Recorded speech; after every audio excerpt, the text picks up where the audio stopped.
Hi, I'm Tim. Welcome to Watchbox and another luxury watch unboxing. Today we have a special one. This is going to be the first of many Audemars Piguet Royal Oak unboxings. So I thought we would start with something representing the meat of the market and the breadwinner.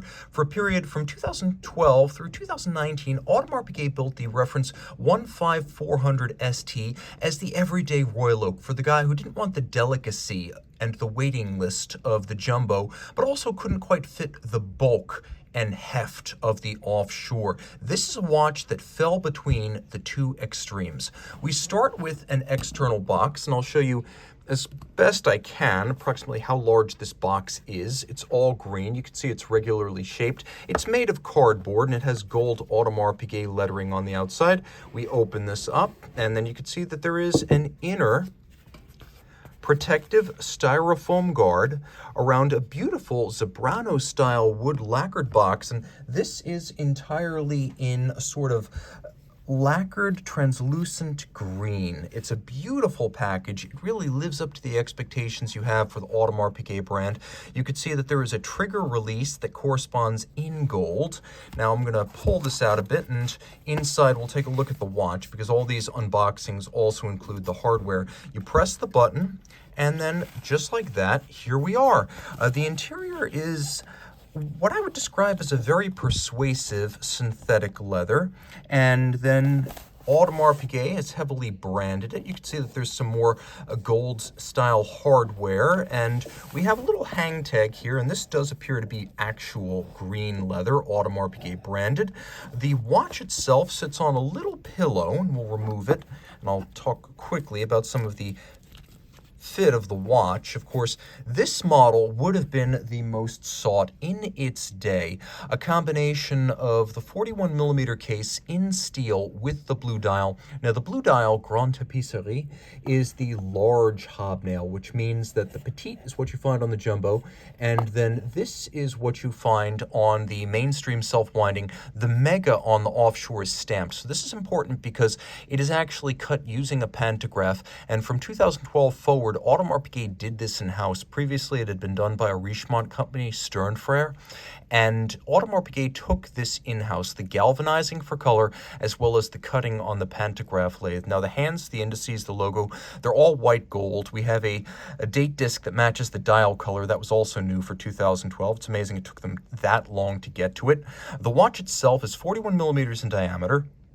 It's 9.9 millimeters thick, and then if you look at these little end links, these intermediate plots as they call them, the total distance across the wrist is 54 millimeters, so it's a fairly large watch. I've often said that this wears almost like the 42mm offshore, and definitely closer to that than the jumbo on my 16cm circumference wrist to get a good look at it. Now, what was special about this watch, aside from the fact that it is an iconic model from an all-time great brand, is the fact that this one did have the blue dial. At the time, the galvanizing process was less well controlled, so in general, Audemars Piguet would reserve the blue dials for factory boutiques and the cream of the crop of its authorized independent dealers. Now, we'll do a quick loom shot just so you can see. The watch is swimmable. It's got a screw-down crown and a 50-meter water resistance, so if you wish, you can absolutely take it surface swimming. The crown is hexagonal. The white gold bolts in the bezel are also hexagonal, and you can see they are bolts. That's how they can be aligned the way they are. They're not screws. The rounded octagonal bezel was conceived by Royal Oak inventor Gerald Genta as a tribute to a vintage diving helmet he appreciated. It takes between 9 and 11 hours to hand finish these bracelets, depending on the material. In steel, you can see that it is impeccably executed with polishing inside the bracelet at the ends of the intermediate links, perfectly aligned beveling down the shoulders, satin finish, removable links fixed by screws, two finishes, media blasting and satin inside the clasp, twin triggers, double folding deployant clasp, fully integrated bracelet. Genta considered himself a jewelry designer first and foremost, so he wanted to design the watch like a bracelet that just happened to contain a timepiece. And then you can see several different facets, polish, satin, and a hairline expression of the bezel gasket on the reverse side. Audemars Piguet manufacturer caliber 3120. It's an automatic winder with a 60-hour power reserve, stop seconds, hacking, and if you look, you can see it was designed for use in the offshore. It's relatively thick in its construction with a free-sprung balance and a full balance bridge, making it particularly tough. A 60-hour power reserve, it beats weight at 21,600 vibrations per hour, and on ceramic bearings, it has a 22-carat rotor feeding the coat of arms of Audemars and Piguet, featuring Audemars and Piguet specifically to remind you that AP is the oldest Swiss watch brand continuously owned and run by the founding families, that is, since 1875. And from 2012 to 2019, prior to replacement by the 15500, this was the mainstream Royal Oak that most people wanted. Now, taking a quick look, it's tempting to think that a sort of pull-out or trapdoor or secret compartment might contain the papers. So we talk about box and papers. Well, this is definitely the box, and it's a nice one. But the papers are actually somewhat secluded. You can see they're hidden in a little recess within the outer box. So I pull out this little pouch. It, like the rest of the packaging, is Audemars Piguet green with gold lettering. I will slide out the little closure on the reverse side, and the first thing I find is the international warranty card, which, as you can see, is now QR activated, and you get an extra 3 years of warranty. Standard warranty at the time, 2 years. The extension, if you register, was 3 years for a total of 5. Royal Oak warranty number, serial number, we've blocked those out to protect original and future owners. That's how that works, but it is an international warranty card right there. Opening up the pouch, you can see it's all fairly tidy, though not particularly opulent. It's a fairly standard combination of a user's manual and a warranty manual. Now, when you open up the warranty manual, you hit English first, and you can see that indeed the factory warranty is limited to 2 years in its standard form. So you're definitely going to want to extend that by completing the form and approving the terms and conditions.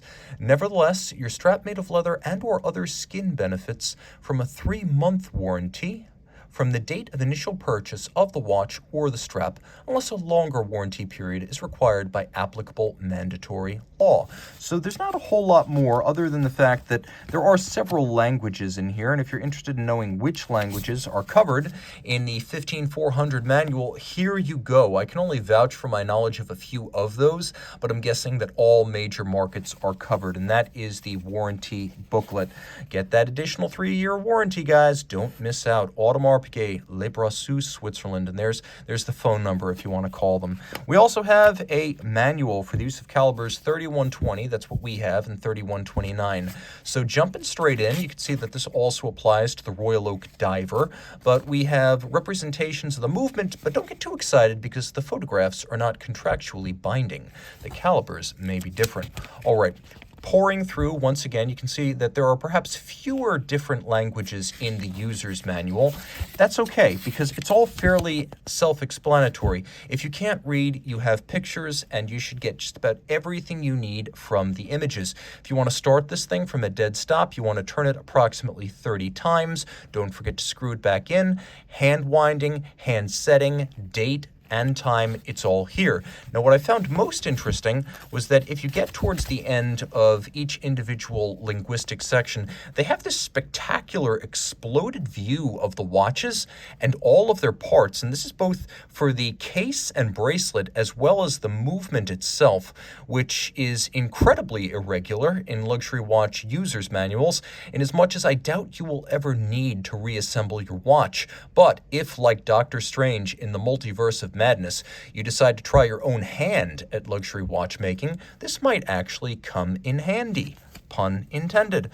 So, this has been my unboxing of the Audemars Piguet Royal Oak 15400. This is all of the stuff you're supposed to get when you buy this watch. To learn more about this or any watch, reach out to me at Team Mosso at thewatchbox.com. I love you. Bye-bye.